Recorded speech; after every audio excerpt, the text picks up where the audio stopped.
ndị Igbo ekelekwa m unu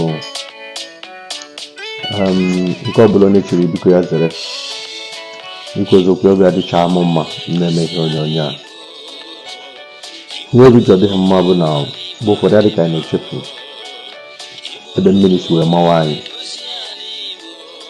mgbe ụfọdụ dịka mmadụ ọbụzi na ọmaghị onwe ya and nna m sị onye na-amaghị ebe mmiri si wee mawa ya ọ ga-amakwa ebe o si wee kwụsị. Onye ezi mma na-agara bụ nna ikwu Peter Gregory Obi. Peter Obi ịnwago mbọ gị dịka nwoke,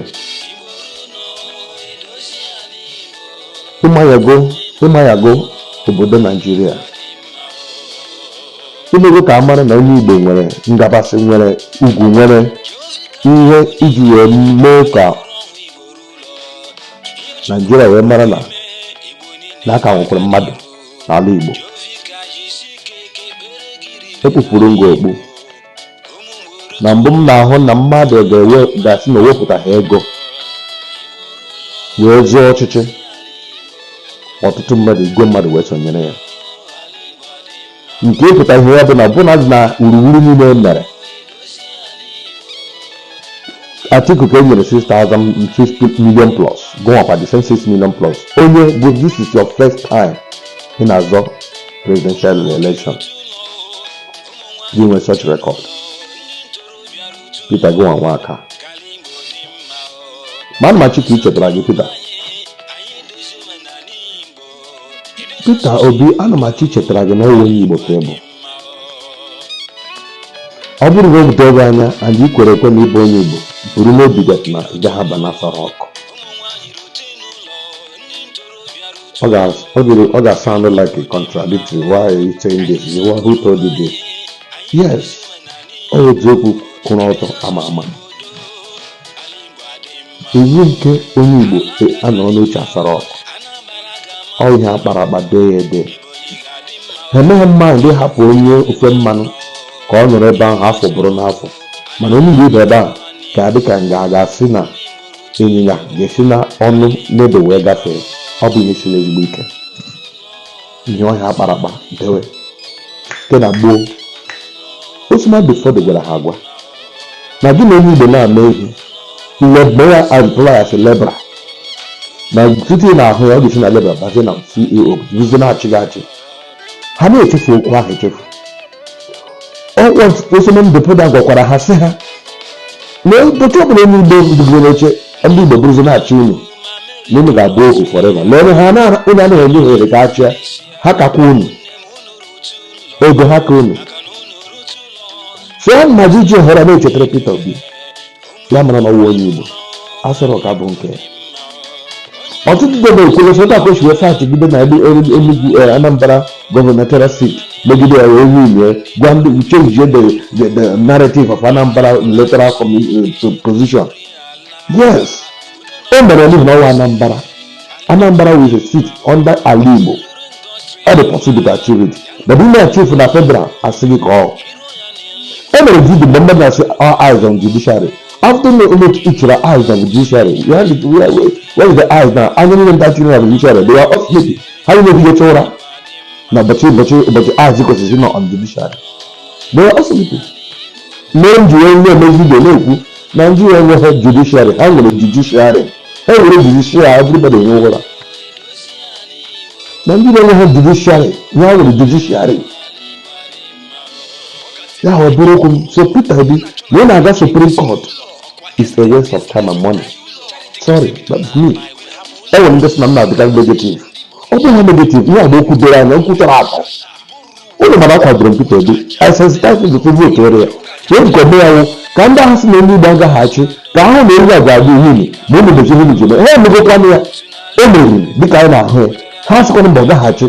Oh, the guy, yeah, I cannot continue to support him. When I got to show a go there, my Supreme Court. Now, the Kini called them, Koni Bola, to wait to Allah. Because the current in a Costa Sukuru. Okay, Lugo, one football, the Chinedu Januno. Ibiana, Anambra State, Rebem Sikita, Ebiafo, 7 miles square ebe nna ha kọrọ rice. Ọ bụ ozugbo mmụọ maka na ebuka obi ekwuole nke mekana eji kwado n'ihi na Chineke chọrọ kwadoro na ihe na-akụ ugbu a bụ oge ndị Igbo ịlara ụlọ.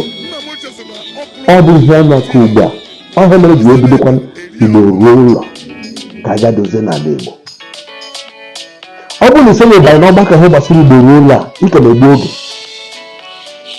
ihe ebumnobi anyị ka anyị dozie n'ala Igbo. Mgbe m na-ekwe anyị Igbo ha na Anambra you must not develop your own state, develop anywhere in Igbo. What high chọrọ. That's why the motto of Igbo Road uniting the Igbos, developing a Igbo. Anyị nọ na the process na-akwado ka ukwu anyị ike n'ihi ihe ọbụla foundation ya na-atọ ha atọ ọ ga-ada. Peter Obi sonye anyị ka emezie n'ala Igbo ka edozie ala Igbo. Everybody, let's go home to prepare our land. Ọ bụrụ na enwere development lawa n'ala Igbo, all this kidnapping ihe ndị ahụ ụlọ ha chọọ wee ụfọdụ ụmụaka ndị ahụ ga-abanye n'ọrụ n'ihi na ọrụ iwe na-enweghị mmezi obodo ka ụfọdụ ndị na-ji banye na-azazi ihe ha na-aza na-emekpu ihe ndị a na-emekpu. Ma ewetara ha development wetara ha mmepe isi of them ga-echegharị.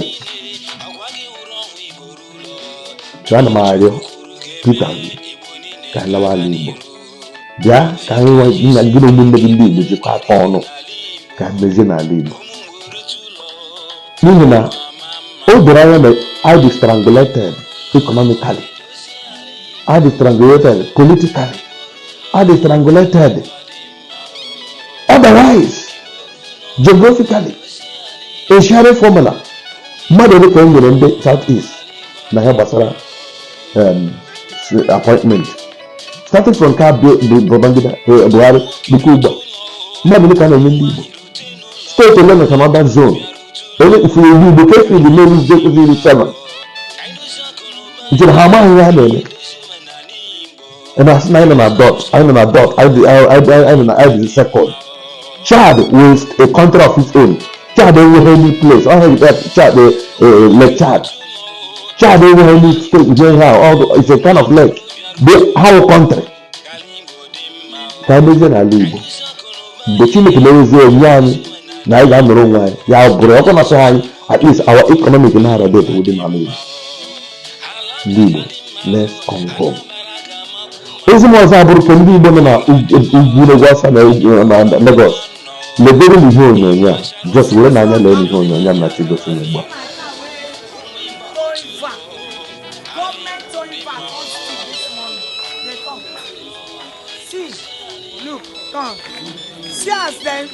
Ị hụrụ ya na nwaanyị paakịrị moto ya eji moto tow van ndị plasma Lagos steeti gọọmenti bịa 2:30 AM na-eburu moto nwaanyị moto ka a na-ebuzie moto hitizie na pol eletrik na-alat ndị mmadụ tebụl agbapụta so ọ gbaziela ugbu a na ịga na-eji eto moto ndị Igbo na ndị ọbụla na-abụghị ndị Lagos.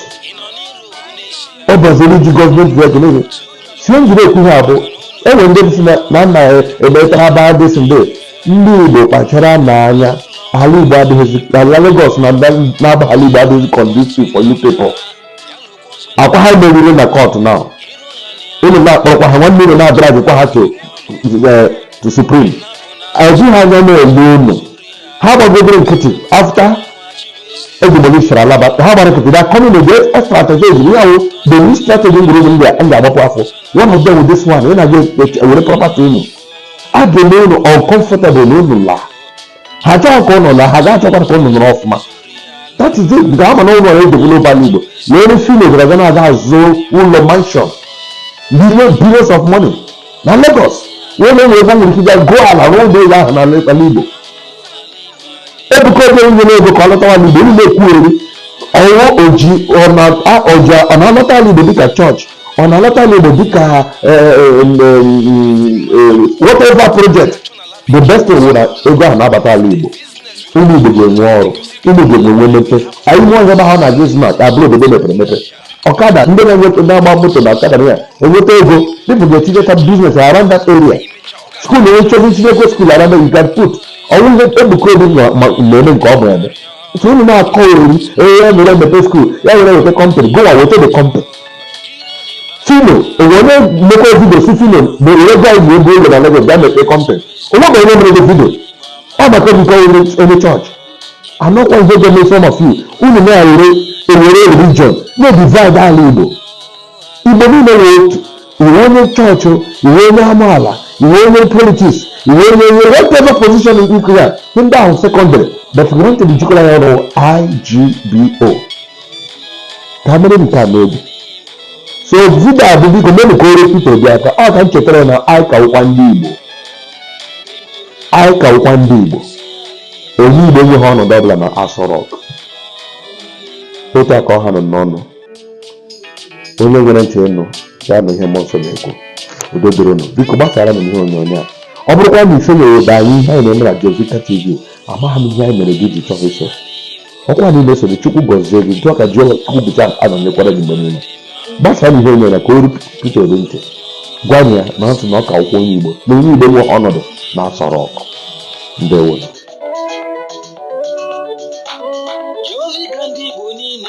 Agwa gị wụrụ ọnwụ Igbo rulo, ihe Chukwu kwuru ga-eme, Igbo niile ga-aga n'iru. Jovika jisi ike kebere gị rire n'ala Igbo, ụmụ mgborite ụlọ n'ala Igbo ama mma. Igbo rulo edozi ala Igbo, Igbo rulo ala Igbo dị mma. Igbo rulo edozi ala Igbo.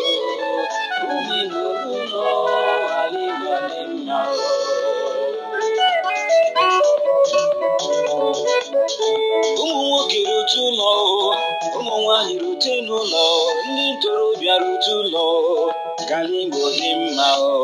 Ka anyị dozie akụ na ụba anyị edozi omenala Igbo, edozi asụsụ Igbo doo, ala Igbo adị mma.